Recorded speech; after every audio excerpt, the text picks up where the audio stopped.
Queridas alunas e alunos, retornamos aqui com a base comum, nosso objeto de conhecimento Brasil, a Primeira República, da nossa 7ª aula das 8 previstas. Vejamos então o roteiro da aula 7. Então, nesta aula 7, nós veremos as características da Constituição de 1891, e os vícios políticos da República Velha, coronelismo, voto de cabresto, políticos governadores, política de valorização do café e revoltas. Fontes de consulta sugeridas com relação a este objeto do conhecimento. Deixamos para vocês aí, com o link colocado nos slides do AVA, a Constituição Brasileira de 1891. Colocamos também, como fonte de consulta opcionais, este livro das Constituições Brasileiras, volume 2, 1891, que está disponível na Biblioteca do Senado, a Biblioteca Digital do Senado. Sugerimos também o livro de Marco Antônio Villa, a História das Constituições, e o livrinho de Francisco Iglesias, Constituintes e Constituições do Brasil, aí à direita. As características da Constituição de 1891. Lembremos então, primeiramente, ainda no governo provisório, que o decreto número 4, de 19 de novembro de 1889, muito importante para a nossa história, disse que, na tarde daquele 19 de novembro de 1889, o chefe do governo provisório baixou este decreto número 4, oficializando a bandeira nacional. A exposição de motivos do decreto considerava que as cores verde e amarelo, independentemente da forma de governo, simbolizam a perpetuidade e integridade da pátria entre as outras nações. Deixamos para vocês então aqui o decreto número 4, de 19 de novembro de 1889, que estabelece os distintivos da bandeira e das armas nacionais e dos selos e sinetes da República. Lembramos que nós já colocamos em aula anterior que essa bandeira tem inspiração positivista. Colocamos então para vocês olharem com mais detalhe nos slides. Segue aqui os artigos 1º e 2º, vocês podem ler com detalhes nos slides. E aqui finalizamos com os artigos 3º e 4º e as autoridades que assinaram este decreto. Como já verificamos, o governo provisório se estabeleceu a partir da proclamação da República e se constituiu das seguintes autoridades. Chefe do governo provisório, Marechal Manuel Deodoro da Fonseca, 1889 a 1891. Ministro da Justiça, Manuel Ferraz de Campos Sales, de 1889 a 1891, e depois Henrique Pereira de Lucena, o Barão de Lucena, em 1891. Ministro da Marinha, Vice-Almirante Eduardo von Nicolque, de 1889 a 1891, substituído depois pelo Contra-Almirante Fortunato Forster Vidal. Ministro da Guerra, o Tenente-Coronel Benjamin Constant Botelho de Magalhães, de 1889 a 1890, o Marechal Floriano Vieira Peixoto, de 1890 a 1891, e finalizando o período, o General Antônio Nicolau Falcão da Frota. O Ministro dos Negócios Estrangeiros foi Quintino Antônio Ferreira de Souza Bocaiúva, de 1889 a 1891, e o Ministro da Fazenda, Rui Barbosa, em igual período, finalizado por Tristão de Alencar Araripe.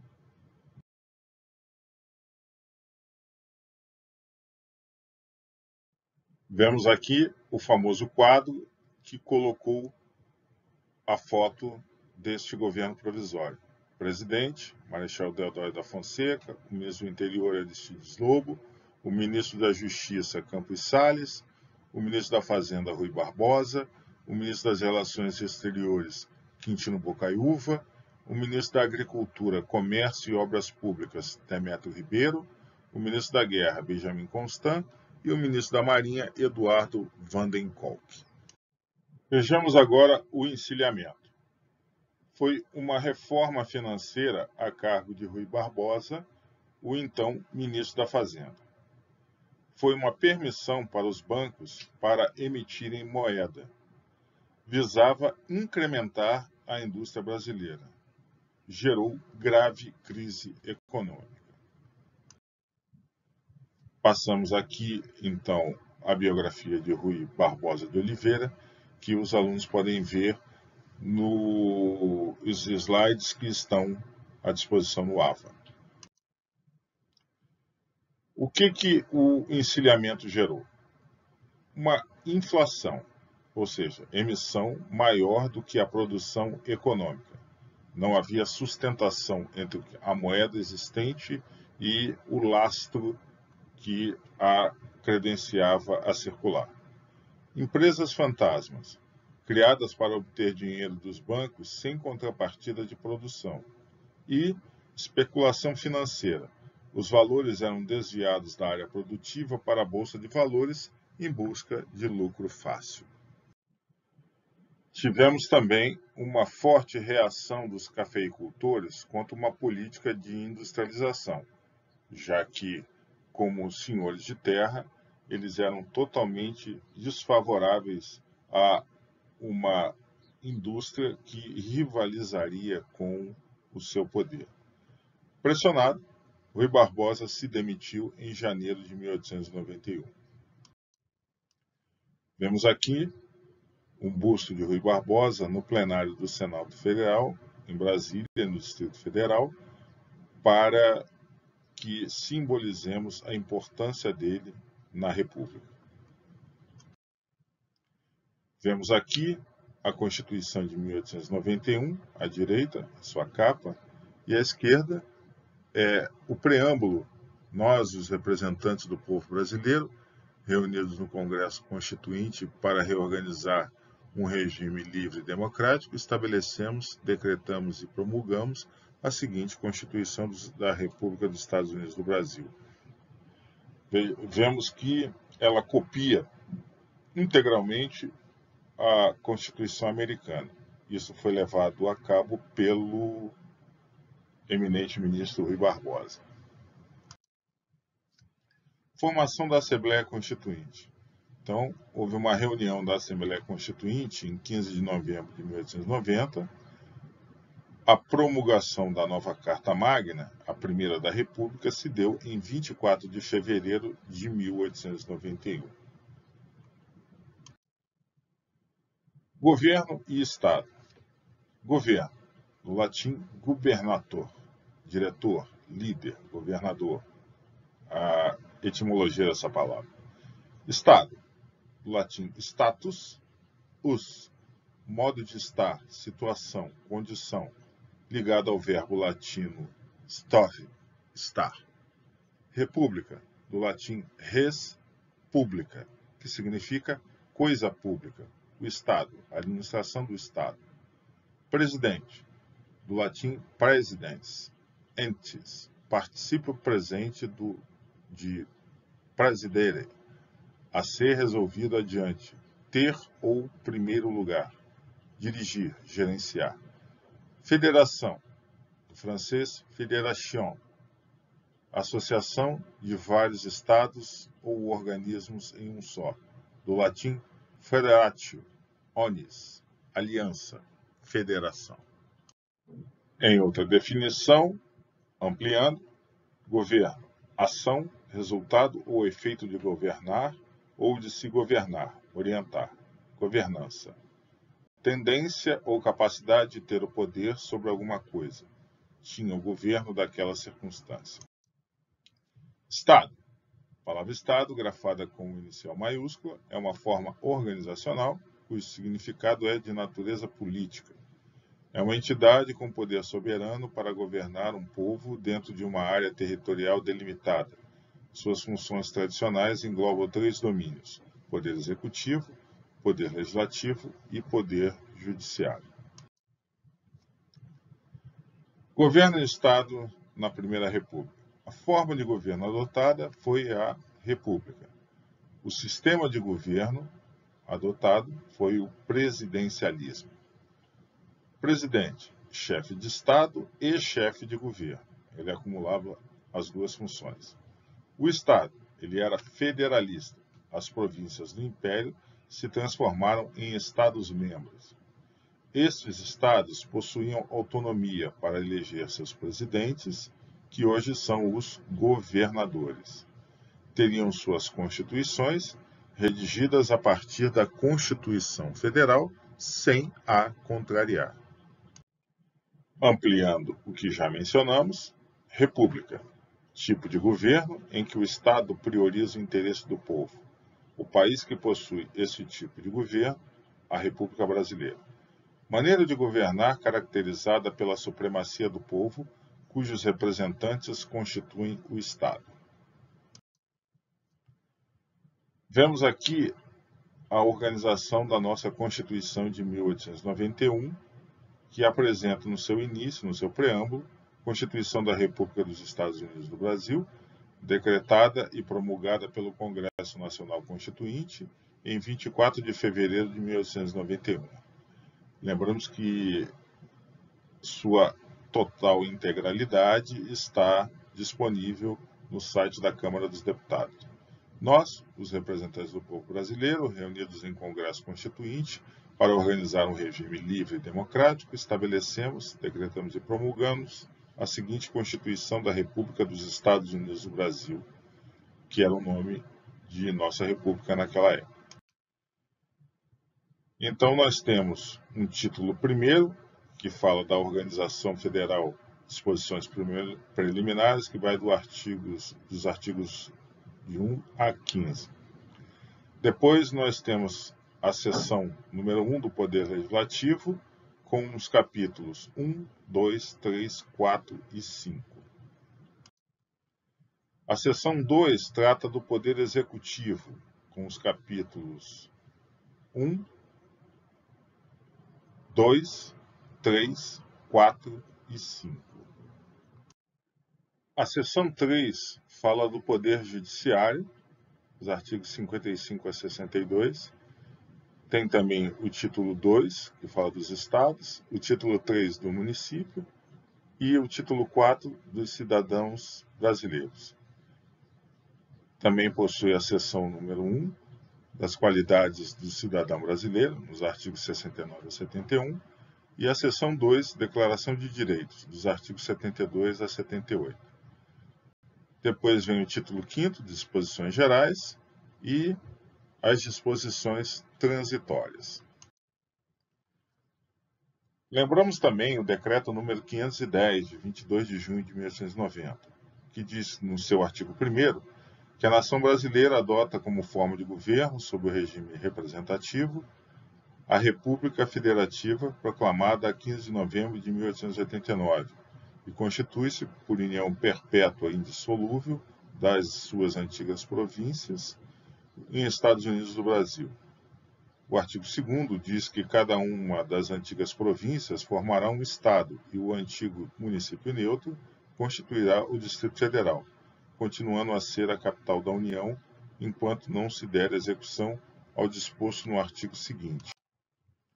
O artigo 3º fica pertencendo à União, no Planalto Central da República, uma zona de 14.400 km², que será oportunamente demarcada para nele estabelecer-se a futura capital federal, que hoje é onde está a cidade de Brasília.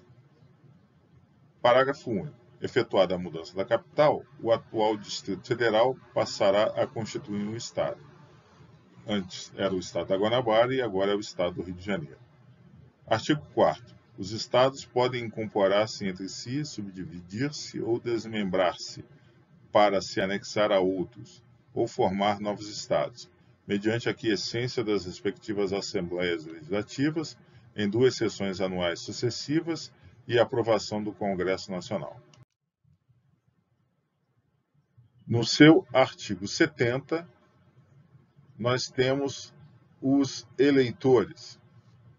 São eleitores de cidadãos maiores de 21 anos que se alistarem na forma da lei. Não podem alistar-se eleitores para as eleições federais ou para os estados.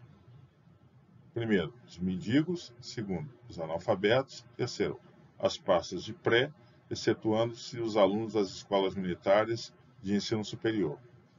Os religiosos de ordem monásticas, companhias, congregações ou comunidades de qualquer denominação, sujeitos a voto de obediência, regra ou estatuto, que importe a renúncia da liberdade individual.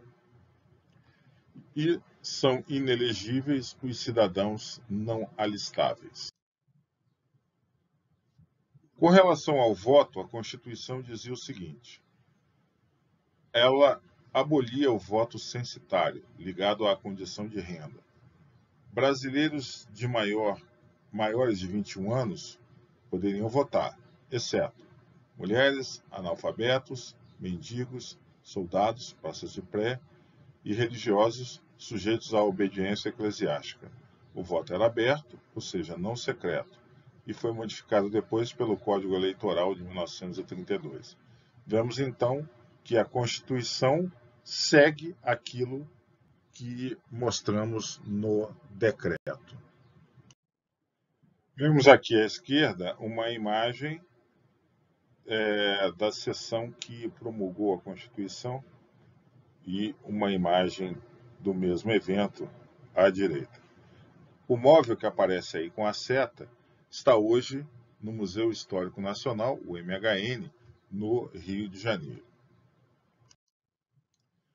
Mostramos aqui uma imagem do Palácio do Itamaraty, no centro do Rio de Janeiro, que foi sede do Poder Executivo brasileiro até 1897, para os alunos conhecerem mais a história do nosso país.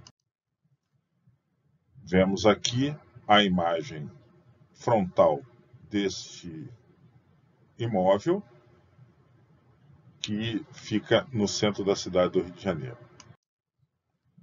Aqui vemos o Palácio das Águias, no bairro do Catete, no Rio de Janeiro, em frente a uma estação do metrô do mesmo nome. Ele foi sede do Executivo brasileiro de 1897 até 1960. Hoje ele é o Museu da República. Aqui vemos a sede do Senado Federal até 1925. O Senado ocupou o Palácio Conde dos Arcos durante um século, inclusive no período de transição entre a monarquia e a república.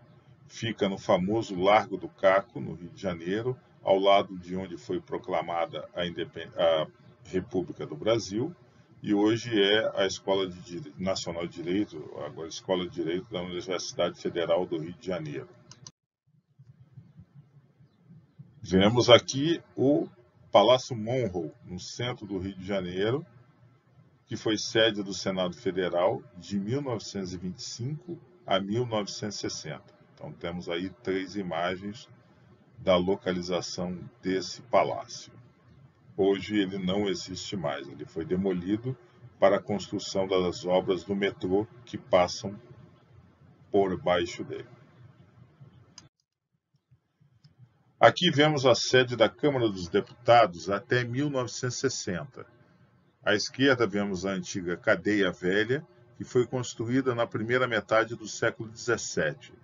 Nos anos 1920, sua demolição abriu espaço para a construção do Palácio Tiradentes, que vemos à direita. O Palácio Tiradentes foi o primeiro prédio a ser construído especificamente como sede de uma casa legislativa no país, e foi a Câmara dos Deputados até 1960, como dissemos. Vejamos agora os vícios políticos da República Velha: coronelismo, voto de cabresto, política dos governadores, política de valorização do café e revoltas. Lembrando que já vimos vários desses itens anteriormente. A política dos governadores. Campos Salles, político e fazendeiro paulista, foi o segundo presidente civil da República, 1898 a 1902.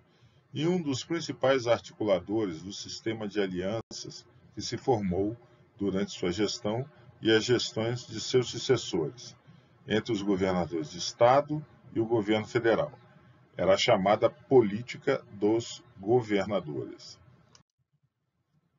Este sistema de alianças também se baseava, de modo geral, na troca de favores. Os governadores de Estado davam seu apoio ao governo federal, ajudando-o a eleger deputados federais e senadores favoráveis ao presidente, que, em retribuição, apoiava os governadores concedendo mais verbas para seus estados, além de empregos e favores para seus aliados e apadrinhados políticos.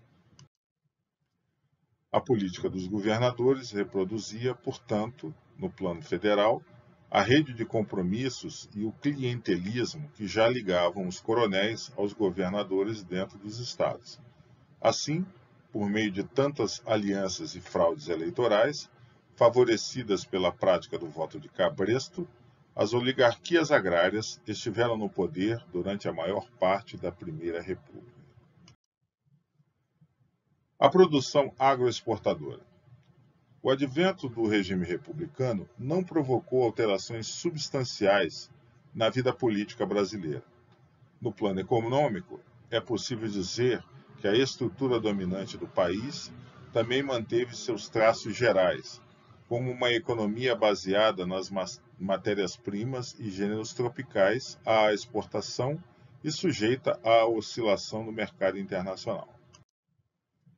A produção agrícola brasileira destinada à exportação, como a do açúcar, do algodão, da borracha e do cacau, sofreu, nesse período, a concorrência de outros países. Assim, as exportações brasileiras acabaram se concentrando em um único produto, o café. Este produto representou, em média, mais de 50% do valor das exportações brasileiras durante todo o período correspondente à Primeira República. Sem concorrentes de peso no mercado internacional, o Brasil chegou a abastecer 2/3 do mercado mundial de café. As revoltas. O descontentamento com o tradicional sistema oligárquico que dominava a República Brasileira cresceu nas diversas camadas sociais. Esse descontentamento era particularmente notado entre as populações dos grandes centros urbanos, que não estavam diretamente sujeitas às pressões dos coronéis. Mostraremos agora, então, a sequência dos presidentes do Brasil pertencentes à República Oligárquica. Também estarão aqui as biografias de cada um deles, uma síntese biográfica que pode ser olhada com mais atenção nos slides disponibilizados para os alunos no ambiente virtual de aprendizagem. Começamos aqui com Prudente de Moraes.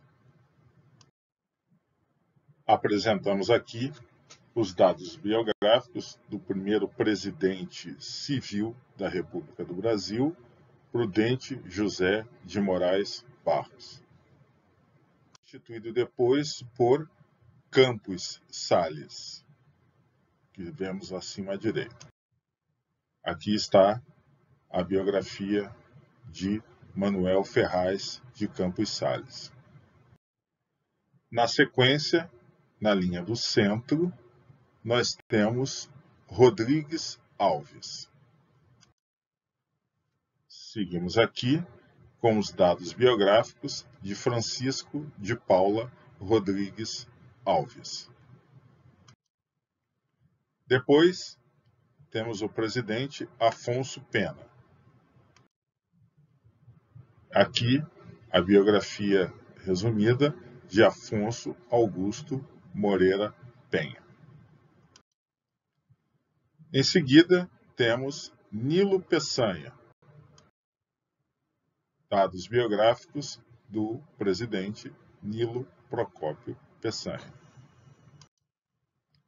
Em seguida, retornamos com mais um marechal, Hermes da Fonseca.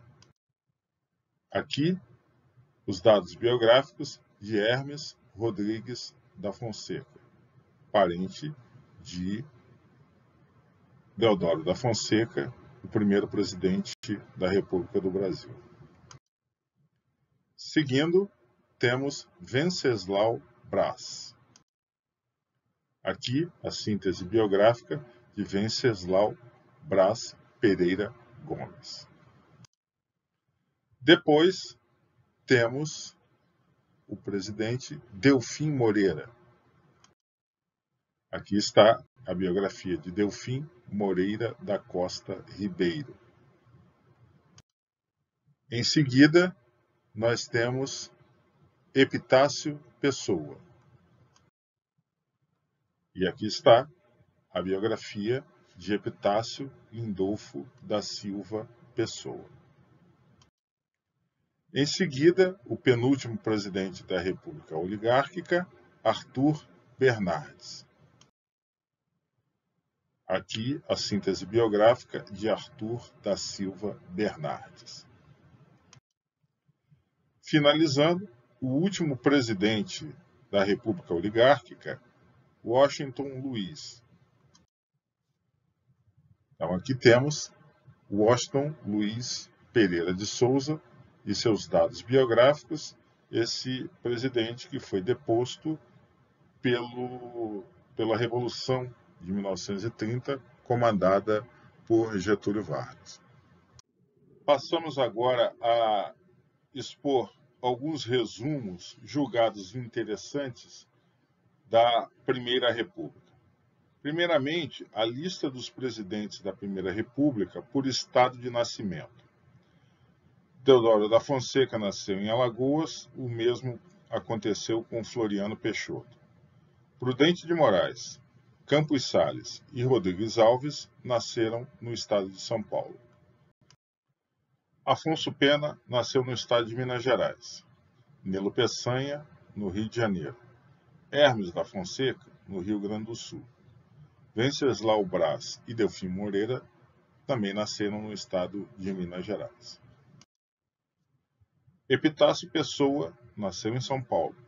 Arthur Bernardes, em Minas Gerais. E Washington Luiz, no Rio de Janeiro.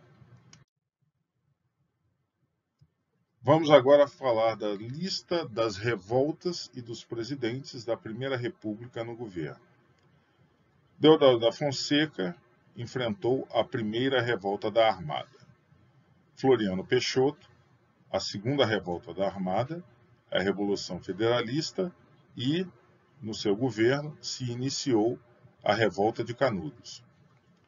Prudente de Moraes enfrentou a Revolução Federalista, que terminou no seu período de mandato, e também, no seu mandato, terminou a Revolta de Canudos. Campos Sales não enfrentou revoltas. Rodrigues Alves enfrentou a Revolta da Vacina. Afonso Pena também não enfrentou revoltas. Nilo Peçanha enfrentou a Revolta da Chibata. Hermes da Fonseca, no seu período de governo, teve o início da Revolta do Contestado. Venceslau Braz viu o término da Revolta do Contestado. Delfim Moreira não viu revoltas no seu período à frente do Brasil. Epitácio Pessoa enfrentou a revolta do Forte de Copacabana. Arthur Bernardes, a revolta tenentista de 1924, e a coluna Miguel Costa Prestes, no seu início em 1924.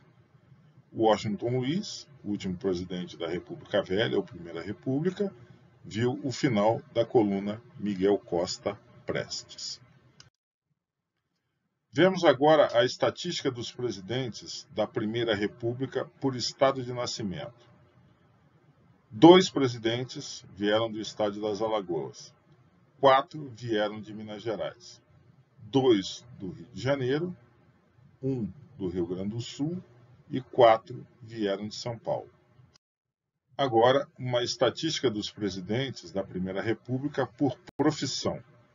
Maciçamente, 10 deles eram advogados e 3 eram militares. Passemos então agora à conclusão desta nossa aula. A Constituição de 1891 trouxe alguns avanços em relação à do Império. Porém, ainda não igualava todos os brasileiros sob seus artigos. Por exemplo, muitos ainda não eram eleitores, ou seja, o sufrágio não era universal. O café, como produto majoritário na economia brasileira, sustentou o poder das oligarquias do Brasil. Isso levou a um sistema eleitoral viciado, à concentração de poder e das revoltas na República Velha. Queridos alunos e alunas, concluímos então aqui na nossa base comum, nosso objeto de conhecimento Brasil, a Primeira República, a nossa aula 7 das 8 previstas, nessa semana 18, de 24 a 28 de maio de 2021. Aguardamos vocês na próxima aula e deixem suas dúvidas no fórum desta sequência didática número 5.